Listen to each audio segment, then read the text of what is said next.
전문을 우리를 그리스도인으로 만드는 성령의 세 가지 사역이란 제목으로 여러분과 함께 나누고자 합니다. 원래 우리 주보에 오늘 설교 제목이 하나님이 일하시는 세 가지 방법들 이라는 제목으로 되어 있는데요. 같은 의미라고 생각하시면 되겠습니다. 우리는 지난 시간부터 성령에 대한 교리들을 배우고 있습니다.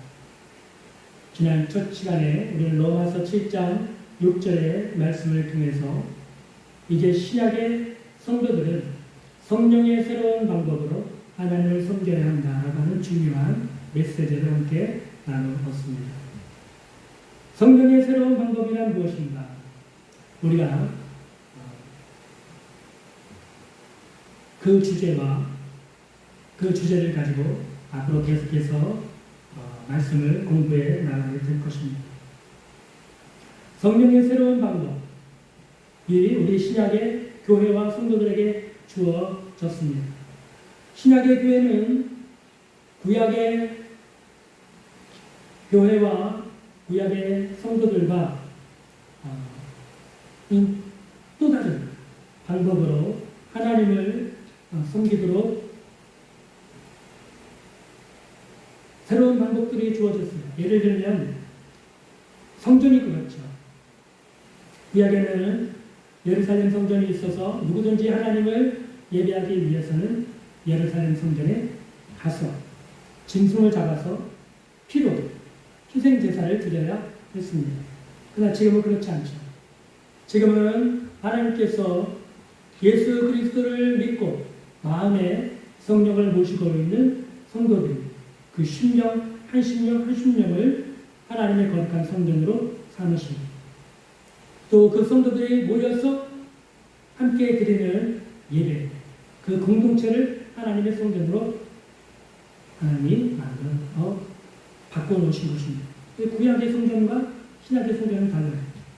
또 제사장이 다릅니다. 구약에는 레위 사람들만 제사장이 될 수가 있었어요. 그래서 레위 사람들만 예루살렘 성전에서 이스라엘 백성들이 가지고 나오는 희생제물을 번제로 하나님께 드리고 또 성전에 들어가서 진설병과 향과 또 초에 불을 밝히고 또 1년에 한 번씩 대제사장이 지성소에 들어가서 이스라엘 백성들을 속죄하는 제사를 지낼 수 있었습니다. 레위인에게만 특별히 이 제사장 직분이 허락되었어요. 그러나 신약에 와서는 예수님께서 십자가에서 인류의 모든 죄를 대속하시고 죽으심으로 말미암아 이제 믿는 모든 자들은 예수님의 십자가와 예수님의 피 보혈을 의지하고 담대하게 하나님의 보좌 앞에 나아가서 은혜를 받고 축복을 받을 수 있는 그런 권세가 주어졌습니다. 이 신약의 모든 성도들은 제사장인 거예요. 하나님을 섬길 수 있는 제사장이 된 것입니다. 너희는 거룩한 제사장이에요. 또 무엇이 바뀌었습니까? 약속이 바뀌었습니다. 구약은 그야말로 옛 언약이고 신약은 새 언약입니다. 구약은 십계명을 바탕으로 하나님이 세우신 맺으신 약속이라고 한다면 신약은 예수님의 십자가와 부활을 근거로 해서 우리에게 주신 약속이 다른 것입니다. 구약의 성도들은 구약 율법을 가지고 하나님을 섬기도록 율법이 주어졌다면 신약은 율법과 함께 복음이 주어져서 우리가 이제 복음의 진리와 복음의 말씀을 가지고 하나님을 섬기게 된 것입니다. 또 무엇이 달라졌습니까? 율법을 지키는 방법이 달라졌습니다. 구약 시대에는 어려서부터 율법을 배우고 공부하고 익혀서 노력해서 율법을 지키려고 애를 많이 써야 했습니다. 그렇다고 해서 율법을 다 지켰던 게 아니에요. 성경 말씀에 보면 율법을 어려서부터 철저하게 지켰던 유대인들이 오히려 더 하나님의 율법을 범하고 우상을 섬김으로 하나님께 심판을 받고 이스라엘 나라가 완전히 멸망을 하는 그런 처참한 지경까지 이르게 되지 않습니까? 그래서 신약에 와서는 율법을 가지고 하나님을 섬기는 방법이 완전히 달라졌어요. 예수님이 십자가에서 죽으시고 부활하시고 승천하신 다음에 성령님이 오심으로 말미암아 이제 성령을 받은 구원받은 성도들이 성령님을 통해서 율법의 요구를 행하고 하나님의 뜻을 이루는 거룩하고 신실한 성도들로 변화를 갖게 되었습니다. 이처럼 율법을 지키는 방법, 하나님을 섬기는 방법이 완전히 바뀌게 된 것이다.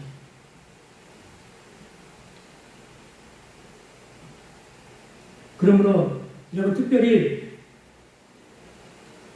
하나님의 거룩한 율법을 행하고 그 율법의 요구대로 우리 성도들이 날마다 의롭고 거룩하고 신실하게 살 수 있는 유일한 방법으로 하나님께서 우리에게 주신 것이 성령이기 때문에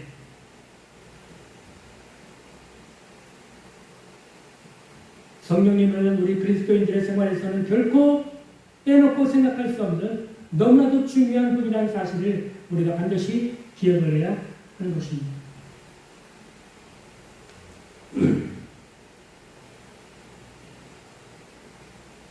그렇다면 성령께서는 과연 어떤 일을 하시는가? 오늘 우리가 우리 본문을 통해서 함께 살펴보고자 합니다. 우리가 기억해야 될 것은 성령께서는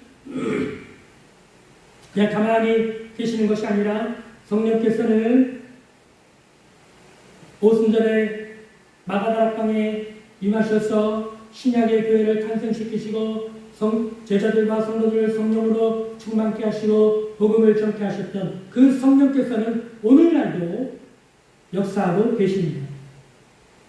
복음의 말씀을 전하게 하시고 말씀을 듣게 하시고 믿게 하시고 성령을 받게 하셔서 우리 성도들의 삶이 날마다 새로워지고 승리하는 삶을 살게 하시고 기쁨과 감사가 넘치는 삶으로 날마다 성령님은 우리를 인도하시고 도와주기 위해서 우리 곁에 와 계십니다.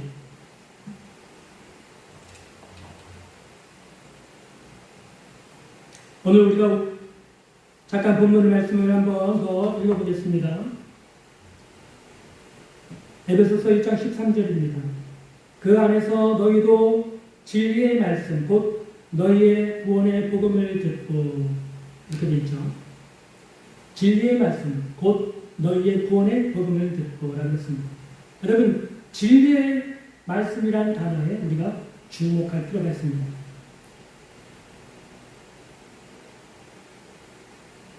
그리스도인과 비그리스도인의 차이점이 무엇입니까? 믿는 사람하고 안 믿는 사람 차이점이 뭐예요? 뭐가 다릅니까? 먹는 것이 다릅니까? 입는 옷이 다릅니까? 사는 집이 다릅니까? 아니 그렇지 않죠. 굉장한 중요한 차이가 있습니다. 비그리스도인들, 믿지 않는 불신자들은 진리의 말씀에 관심이 없어요. 성경을 줘도 관심이 없습니다. 성경에 대해서 들려주어도 관심을 갖지 않아요. 오히려 비웃고 조롱을 합니다. 고리타분하게 옛날 사람들이 기록해놓은 미신 같은 그런 책을 믿느냐고 오히려 조롱을 합니다. 그러면서 믿지 않는 사람들은 어디에 관심이 있습니까? 세상의 행복에, 물질에, 외모에, 세상 성공에, 세상 즐거움에 전적으로 그 관심을 쏟고 살아갑니다. 반면에 그리스도인은 어떤 사람입니까? 하나님의 진리의 말씀에 지대한 관심을 갖고 사는 사람들이 바로 그리스도인들입니다. 진리의 말씀에 관심이 있어요. 그래서 날마다 성경을 읽습니다. 성경을 묵상합니다. 성경의 말씀을 듣습니다. 또 성경을 공부합니다. 이 일에 깊은 관심을 가지고 있습니다. 그리고 진리의 말씀에 자신들의 삶의 기초를 삼고 방향을 삼고 그 진리의 말씀에 맞춰서 살기를 위해서 애쓰는 사람들이 바로 그리스도인들입니다. 이처럼 그리스도인과 비그리스도인은 명확한 차이를 가지고 있습니다. 오늘날 많은 사람들이 선해지려고 노력을 하고 착하게 살려고 노력을 하고 또 어떤 체험을 통해서 그리스도인이 될 수 있다고 생각하는 사람들이 많이 있습니다. 교회 안에 그런 사람들이 많이 있어요. 선하게 살려고 하고 착한 일을 많이 하려고 하고 또 어떤 신령한 체험을 하게 되면 자신이 구원받은 사람이 될 수 있다고 생각하는 착각하는 그런 사람들이 많이 있어요. 그러나 그것은 잘못된 생각입니다.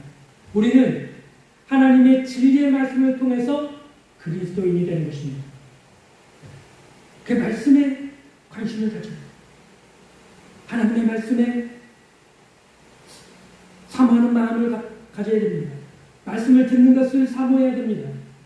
말씀을 읽고 묵상하고 때로는 배워서 공부하는 일에 깊은 관심을 가져야 합니다.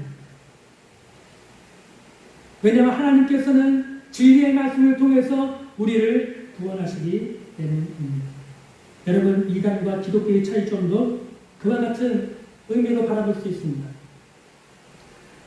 이단에 빠진 사람들의 얘기를 보면 이단에서 가르치는 대로 했더니 병이 나았다, 삶이 변화가 됐다, 행복함과 만족을 누린다, 또 어떤 놀라운 체험을 했다, 이런 것들을 자랑합니다. 이런 것들을 이야기해요. 그러나 그 사람들은 진리의 말씀에 기초를 두고 있지 않습니다. 그러나 우리는 하나님께서 사용하시는 방법은 진리의 말씀이라고 믿습니다. 이것이 기독교가 이단과 다른 중요한 차이점입니다. 사도 바울은 오늘 본문에서 진리의 말씀, 곧 너희의 구원의 복음이라고 소개하고 있습니다. 여러분, 그러면 복음은 무엇입니까? 예수 그리스도의 인격과 그의 세계와 그가 우리를 위해서 행하신 일들, 이것이 바로 복음이에요.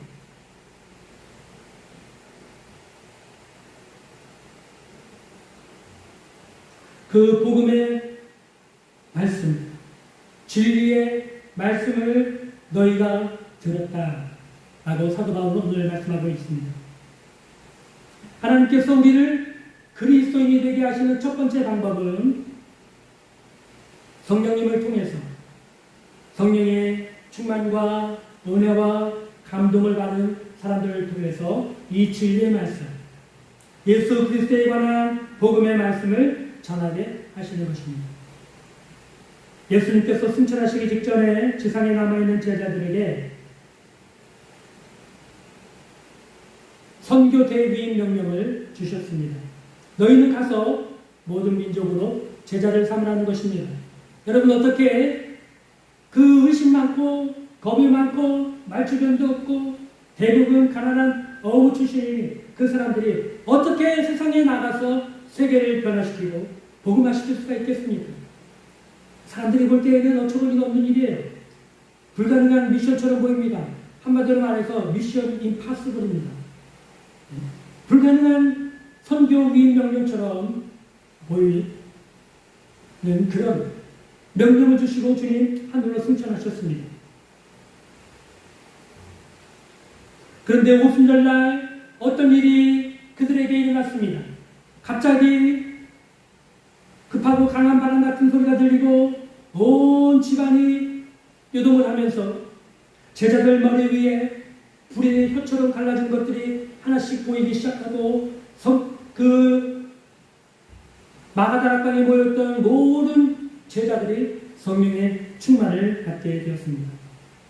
그들은 모두가 성령을 받고 나서 마음의 확신과 담대함이 가득 찼어요.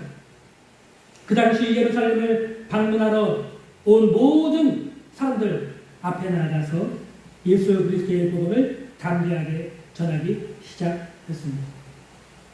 이것이 바로 하나님이 우리를 그리스도인으로 만드시는 첫 번째 방법입니다. 성령을 받은 사람들을 통해서 복음의 말씀을 사람들에게 전하게 하시는 것입니다. 그러므로 여러분, 오늘 말씀을 들을 때 사람이 전하는 말로만 듣지 마십시오. 그냥 목회자가 설교한다라고 듣지 마십시오. 하나님께서 시간 성령을 통해서 여러분에게 말씀하신다고 여러분 믿으시기를 바랍니다.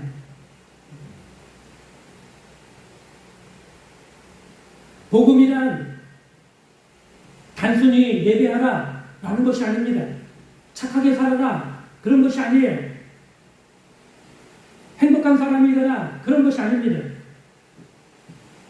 복음은 하나님께서 그리스도 안에서 우리를 위해서 행하신 일을 듣는 것입니다. 따라서 우리가 그리스도인이 되기 위해서는 가장 먼저 반드시 진리의 말씀, 구원의 복음을 들어야 합니다. 이것이 첫째로 중요한 일입니다. 하나님 그 일을 성령님을 통해서 오늘도 이 일을 하고 계십니다. 말씀을 전하게 하십니다. 복음을 전해서 사람들로 하여금 듣게 하시는 것입니다. 복음이란 여러분 단지 예수님을 믿고 죄사함 받고 천국 가고 복을 받으라는 그런 메시지가 아닙니다. 복음이란 우리가 그리스도인이 되기 전에 먼저 하나님의 진노에서 벗어나야 할 시급한 필요성을 깨닫게 해주는 것이 복음입니다.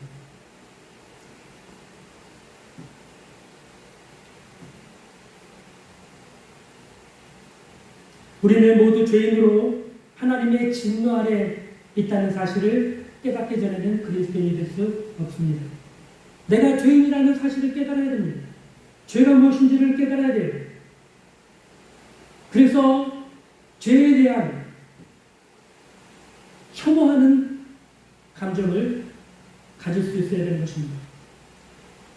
많은 사람들이 교회를 다니고 있지만 자신이 죄인이라는 사실을 깨닫지 못하고 다니는 사람들이 많이 있습니다.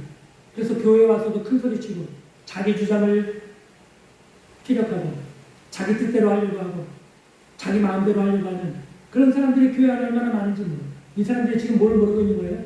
자신이 죄인이라는 사실, 하나님의 진노의 대상이라는 사실을 이 사람들은 잘 모르는 사람들인 것이죠. 사도행전 17장 31절에 보면 이는 정하신 사람으로 하여금 천하를 공의로 심판할 날을 작정하시고 라고 했어요. 하나님께서 천하 모든 사람들을 공의로 심판하실 운명의 날이 점점 우리에게 다가오고 있습니다. 그런데 모든 사람이 다 죄인이에요. 그래서 하나님의 진노 아래 있습니다. 성경은 이미 모든 사람이 다 하나님의 진노의 심판 아래 있다고 선언하고 있습니다. 로마서 3장을 보겠습니다. 로마서 3장 9절, 19절, 23절인데요. 제가 읽어드리겠습니다. 그러면 어떠하냐? 우리는 나으냐? 결코 아니라. 유대인이나 헬라인이나 다 죄 아래 있다고 우리가 이미 선언하였느니라. 우리가 다 죄 아래 있다고 성경을 선언하고 있는 것입니다. 우리 또 19절입니다. 우리가 알거니와 무릇 율법이 말하는 바는 율법 아래에 있는 자들에게 말하는 것이니 이는 모든 입을 막고 온 세상으로 하나님의 심판 아래 있게 하려 하십니다. 온 세상이 지금 다 하나님의 심판 아래 있다는 것입니다. 또 23절입니다. 모든 사람이 죄를 범하였다. 하나님의 심판날이 점점 다가오고 있습니다. 하나님이 그 날을 정하셨습니다. 그 날이 점점 우리에게 다가오고 있는 것입니다. 그 날이 다가오면 모든 사람은 하나님의 진노의 심판을 피할 수 없습니다. 영원한 지옥의 심판에 떨어졌어. 영원토록 쉼이 없이 고통 속에 지옥의 형벌을 받아야 하는 것입니다. 이것이 바로 모든 사람들, 저와 여러분, 세상의 모든 사람들이 놓여있는 현재 위치요 모습입니다. 따라서 우리에게 가장 시급하게 우리가 해야 할 일은 장차 다가오는 무서운 하나님의 진노의 심판에서 건짐을 받는 것입니다. 구원의 복음이 무엇입니까? 바로 주 예수 그리스도께서 우리를 대신해서 하나님의 아들 예수님께서 이 땅에 오셔서 십자가에서 우리의 모든 죄와 형벌을 대신 받으시고 그 일을 통해서 우리가 장차 다가올 하나님의 진노의 무서운 심판에서 건짐을 받을 수 있게 되었다는 것입니다. 구원의 기쁜 소식은 바로 하나님께서 이 임박한 진노와 심판에서 우리를 건져내 주셨다는 것입니다. 그것이 우리에게 좋은 소식이요 기쁜 소식입니다. 그것이 구원의 복음이요 메시지입니다. 그것이 진리의 말씀이에요. 문제는 내가 정말 이 진리를 깨달았느냐 하는 것입니다.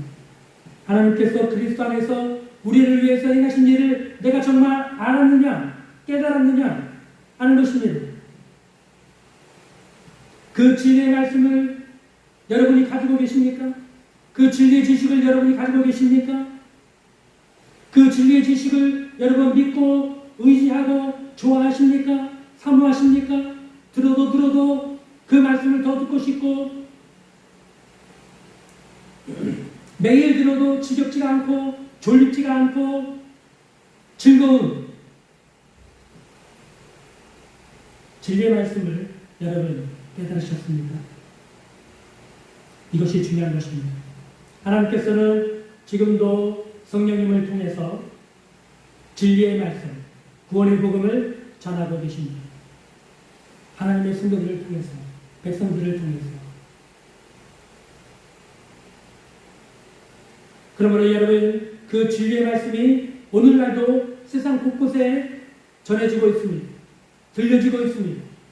과거 2000년 전에는 베드로나 사도 바울과 같은 분을 통해서 이 복음이 전해지게 하셨습니다. 오늘날은 목회자나 또는 선교사님이나 전도자를 통해서 이 진리의 말씀, 구원의 복음이 온 세상에 전해지게 하고 계십니다.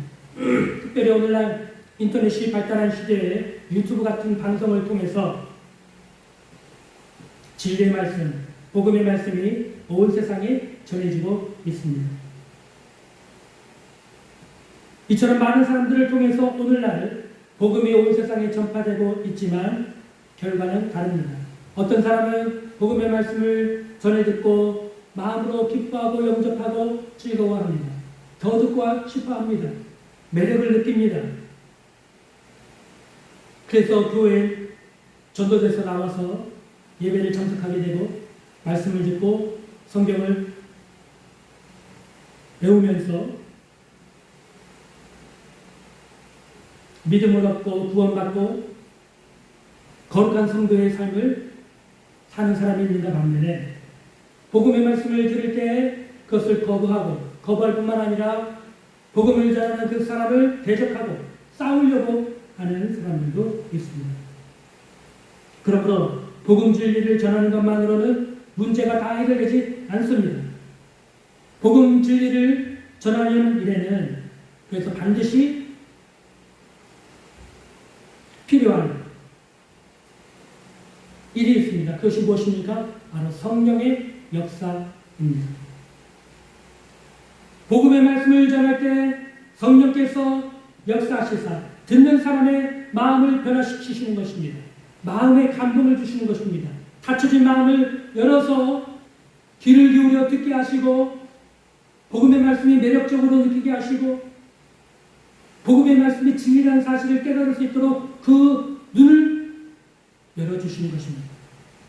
그렇게 사람을 복음을 받아들이게 되고 믿게 되고 성령으로 거듭나게 되는 것입니다. 고린도전서 2장 4절과 5절을 보겠습니다. 내 말과 내 전도함이 설득력 있는 지혜의 말로 하지 아니하고 다만 성령의 나타남과 능력으로 하여 너희 믿음이 사람의 지혜에 있지 아니하고 다만 하나님의 능력에 있게 하려 했다. 고린도 교회 성도들이 어떻게 믿게 되었습니까? 사도 바울이 복음을 전할 때 사람의 지혜로 전하지 않고 성령의 능력과 성령의 나타남으로 성령의 역사로 복음을 전해서 고린도 교회 성도들이 복음을 믿게 되었다. 사도 바울이 그렇게 말씀하고 있는 것입니다. 또 사도행전 16장에 보면 이 일에 대한 아주 적합한 한계가 나옵니다. 사도 바울이 빌립보라고 하는 도시에 가서 처음 복음을 전하기 시작했습니다. 기도할 곳을 찾아서 강가를 나갔는데 강가에 여인들이 모여서 얘기를 하고 있었습니다. 그 여인들에게 사도 바울이 가서 복음을 전했습니다. 그 중에 한 사람 루디아라고 하는 자주옥감 장사 여자 하나가 바울이 전하는 복음을 듣고 믿게 되었습니다. 이것이 빌립보 선교사에게 첫 열매가 되었고 유럽의 복음의 문, 선교의 문을 여는 첫 번째 계기가 되었습니다. 사도 바울은 사도행전을 기록한 사도 누가는 이 일을 다음과 같이 설명하고 있습니다. 사도행전 16장 14절입니다. 두아디라시에 있는 자세옥간 장사로서 하나님을 섬기는 루디아라는 한 여자가 말을 듣고 있을 때 주께서 그 마음을 열어 바울의 말을 따르게 하신지라. 주께서 루디아의 마음을 열어주셔서 바울의 말을 전하는 복음을 듣고 믿고 따르게 하셨다. 이런 마음의 변화를 주께서 만들어내셨다. 그 역사가 바로 무엇입니까? 성령의 역사입니다. 사람들은 다 죄로 인해서 마음의 문이 닫혀져 있습니다. 사람들은 죄로 인해서 그 눈이 멀어서 하나님을 볼 수도 없고 알 수도 없고 깨달을 수도 없게 되었습니다. 복음을 전하면 거부부터 합니다. 여러분이 오늘 예배를 마치고 거리에 나가서 복음을 전해보십시오. 하나님의 복음을 전하고 말씀을 전해보십시오. 사람들의 눈이 닫혀있기 때문에 듣지 않으려고 합니다. 거부합니다. 어떤 사람은 대적합니다. 그래서 여러분 말씀을 전하는 것만으로는 닫혀진 마음을 열 수가 없습니다. 부드럽게 만들 수가 없어요. 그렇기 때문에 성령의 역사가 절대적으로 필요한 것입니다. 성령께서 역사하실 때 우리는 말씀을 들을 때 감동을 받게 되고 마음의 문을 열게 되고 진리를 깨닫게 되고 믿게 되는 것입니다. 고린도전서 12장 3절에 보면 그러므로 내가 너희에게 알리노니 하나님의 영으로 말하는 자는 누구든지 예수를 저주할 자라 하지 아니하고 또 성령으로 아니하고는 누구든지 예수를 주시할 수 없느니라. 성령의 역사가 없이는 누구도 그리스도인이 될 수 없습니다. 성령의 역사가 없이는 누구도 예수님을 주라고 신뢰할 수 없기 때문입니다. 사도 바울의 고백처럼 나의 나된 것은 다 하나님의 은혜라. 여러분 이런 사도 바울의 고백 잘 아시죠? 사도 바울의 이 고백은 모든 그리스도인들에게 해당되는 진리입니다. 우리는 어떻게 우리가 그리스도인이 되는지 잘 알 수 없어요. 설명할 수 없어요. 왜냐하면 성령께서 내 안에서 일으키시는 변화이기 때문입니다.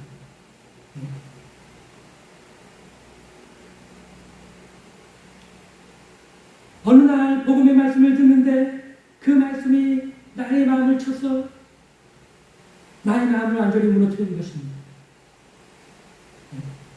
어떤 분 목사님 간증을 들어보니까 이분은 CCC 예전에 그 대학 선교 단체에서 열리는 그 여름 수련회가 있었는데 여자친구를 따라서 그냥 가봤대요. 가봤는데 뭐 교회 전혀 안 다니는 사람이 청년부 CCC 그 수련회 여름 수련회 참석했으니 얼마나 까불었겠어요. 근데 참고 그러다가 3일째 되는 저녁 집회 때 나오신 강사 목사님이 전하시는 말씀 한마디에 그 마음의 찔림을 받고 그 마음이 무너져 내린 거예요. 예전에 어릴 때 누나가 아팠는데 어머니, 아버지는 일을 나가시고 그래서 자기한테 그 누나를 돌보도록 부모님이 그렇게 지시를 하셨는데 자기는 친구들하고 나가서 놀고 싶은데 이 아픈 누나 때문에 놀지 못하니까 마음속으로 그 누나를 미워하는 마음을 품고 지냈다고 합니다. 근데 그 수련회 셋째 날 저녁에 전하시는 목사님의 말씀을 통해서 그때 그 기억이 생각나면서 그 분의 마음을 친 거예요. 얼마나 마음이 아프고 얼마나 마음이 괴로웠는지 몇 시간이고 눈물을 흘리면서 회개됐다고 합니다. 그리고 변해서 새 사람이 됐어요. 성령의 역사인 것이죠. 내가 원해서 되는 것이 아닙니다.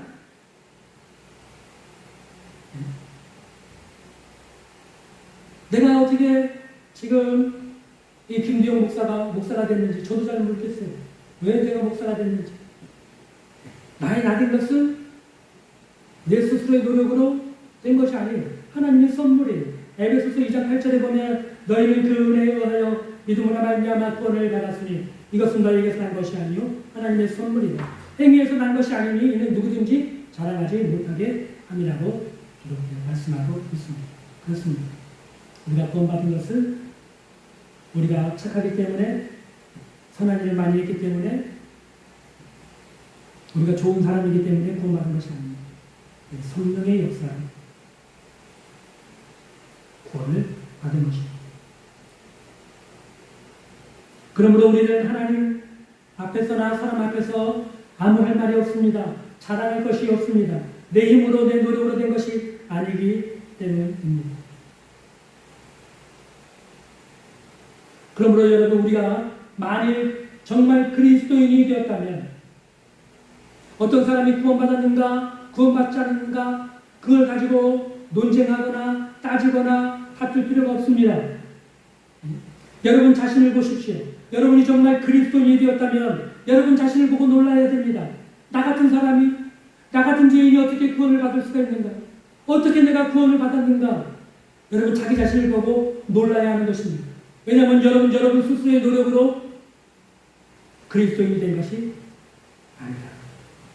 성령의 역사를 통해서 그리스도인이 되었기 때문입니다. 오늘 여러분에게 내가 어떻게 구원받았을까? 어떻게 나 같은 사람이 그리스도인이 될 수 있었을까? 어떻게 내가 죄 용서를 받을 수가 있었을까? 여러분 이런 감격과 감동과 고백이 있게 되기를 주님의 이름으로 축복합니다.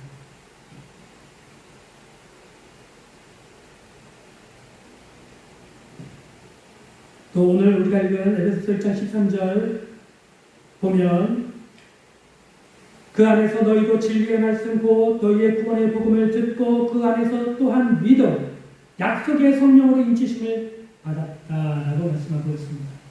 약속의 성령을 받았다는 것입니다. 우리가 복음의 말씀을 들었습니다. 또 믿었습니다. 그리고 나서는 약속의 성령을 받았습니다. 받아야 하는 것입니다. 약속의 성령이란 무엇입니까?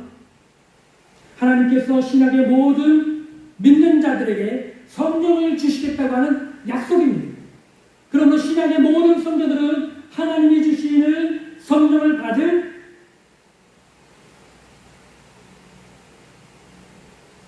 권리가 있습니다. 사도 바울만 아닙니다. 베드로만 아닙니다. 스데반 집사만이 아니에요. 성경에 보면 초대교회 모든 많은 성도들이 성령의 충만을 받은 성도들이었다는 것을 우리가 알 수 있습니다. 오늘 이 시대에도 여러분 동일한 진리가 적용되고 있습니다. 신약의 모든 성도들에게 하나님은 성령을 주시겠다고 약속을 해 주신 것입니다.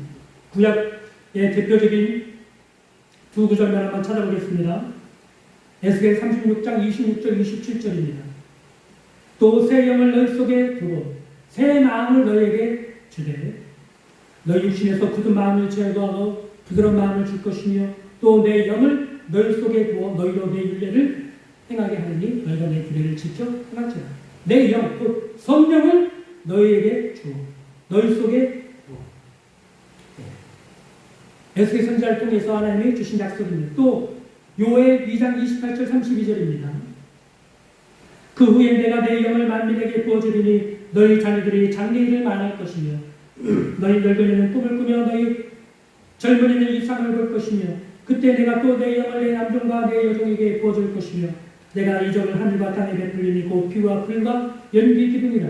여호와의 크고 두려운 날에 이르기 전 해가 어두워지고 달이 핏빛같이 변하리라. 누구든지 주의 이름을 부르는 자는 구원을 얻으리니 라고 말씀하고 있습니다.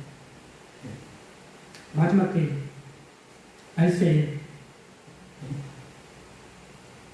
신약의 시대에 하나님께서 만민에게 성령을 부어주시겠다고 약속을 하셨어요.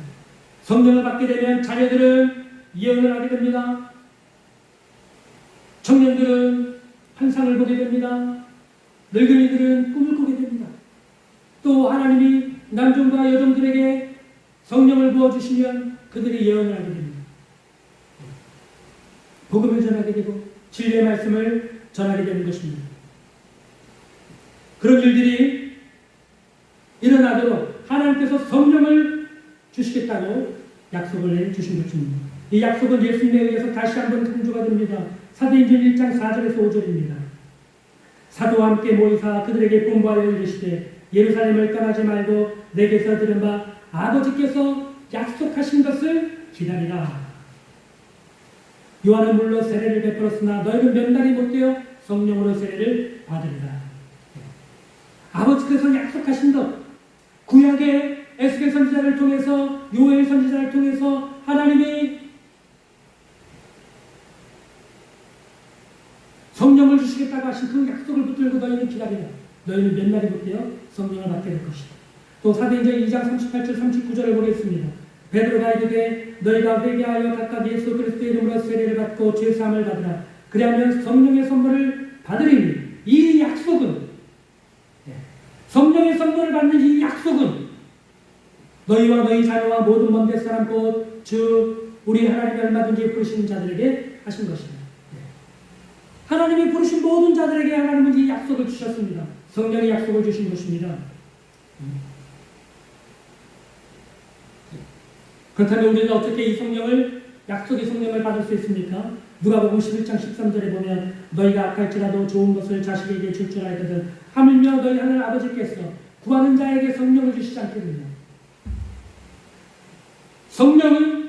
성령을 하나님께서는 성령을 주시겠다는 약속을 우리에게 주셨습니다. 그러므로 시작의 모든 성도들은, 믿는 성도들은 성령의 약속을 받았습니다. 그것으로 끝나서는 안 됩니다. 예수님의 말씀처럼 구하는 자에게 성령을 주시지 않겠느냐 라고 말씀하셨기 때문에 우리는 날마다 성령님을 구하고 약속의 말씀을 붙들고 하나님께 간구하고 기도함으로 성령을 받을 수 있는 것입니다. 그런 특권이, 그런 권리가 신약의 성도들에게 약속으로 주어진 것입니다. 그런데 오늘날 교회 안에는 성령에 대한 잘못된 교훈을 가르치기 때문에 성도들이 이 성령의 축복과 은혜를 누리지 못하는 경우가 많습니다. 오늘날 많은 신학자들과 목회자들이 믿는 성도들은 믿을 때 이미 성령을 받은 것 아니냐, 따라서 다시 성령을 받는다거나 성령을 받으라거나 그렇게 말하거나 가르치는 것은 잘못된 것이라고 말합니다. 예전에 제자훈련으로 유명했던 어떤 서울에 계신 목사님도 이런 말씀을 하셨어요. 무엇도 성령을 받으라고 하느냐. 우리가 예수 믿을 때 이미 성령을 받았다. 그러나 여러분, 이런 주장은 잘못된 주장입니다. 우리는 사도행전에서 믿는 자들이 성령 받기를 위해서 간절히 기도할 때 성도들이 성령을 받은 여러 사건을 보게 됩니다. 사도행전 2장의 오순절 성령 강림 사건이 바로 그것이죠. 이미 예수 그리스도를 믿은 제자들이 모여서 성령 받기 위해서 하나님이 약속하신 그 성령을 간절히 구하고 기도하고 있을 때 오순절 마가다락방에 성령이 임하여서 제자들이 성령의 충만을 받은 것을 우리가 보게 됩니다. 또 사도행전 8장에 보면 사마리아 교회 성도들에게도 똑같은 일이 일어났습니다. 사마리아 교회 성도들은 빌립 집사가 전하는 복음의 말씀을 듣고 이미 예수 그리스도를 믿고 있었어요. 이 소식을 듣고 예루살렘 교회에서 사도들이 베드로와 요한을 파견합니다. 베드로와 요한이 와서 사마리아 교회 성도들을 보니까 정말 사마리아 사람들이 예수님을 구주로 믿고 빌립이 전하는 복음을 따르고 있었습니다. 그러나 성령을 받지 못했어요. 그래서 베드로와 요한이 사마리아 교회 성도들이 성령 받기를 위해서 간절히 기도할 때 성령이 사마리아 교회 성도들에게 임해서 사마리아 교회들이 성령의 충만을 받는 사건이 일어나게 됩니다. 또 여러분 사도행전 19장에 보면 에베소 교회에 있는 제자들이 사도 바울을 만나서 대화를 하는데 대화를 해보니까 이 에베소 교회에 있는 제자들이 믿는다고 하는데 성령을 받지 못했거든요. 그래서 성령에 대해서 사도 바울이 잘 소개를 해주고 그들을 위해서 성령 받기 위해서 간절하게 기도할 때 에베소 교회 그 제자들이 성령의 충만을 받는 사건이 일어났습니다. 이런 사건들은 모두 예수를 믿은 이후에 성도들이 성령 받기를 위해서 간절히 기도할 때 성령을 받았던 사건들이었습니다. 그러므로 성령은 하나님께서 성도들에게 주신다고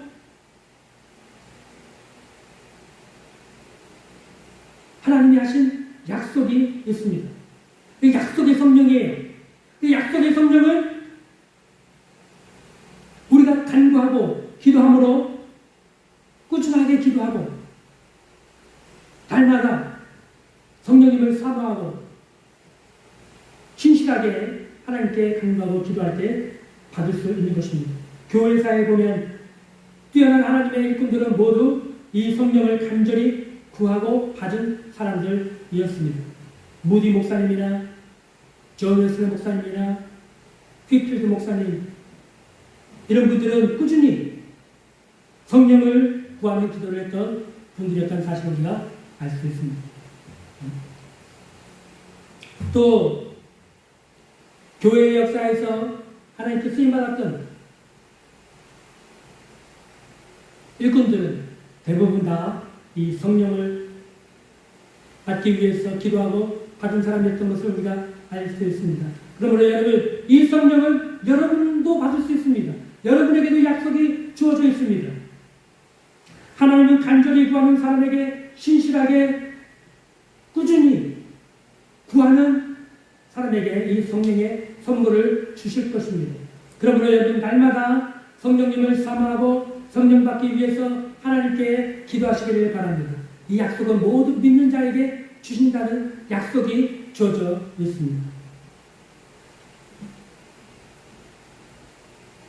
하나님은 신약의 모든 성도들이 성령을 받아 하나님을 섬기도록 예비해 놓으셨습니다.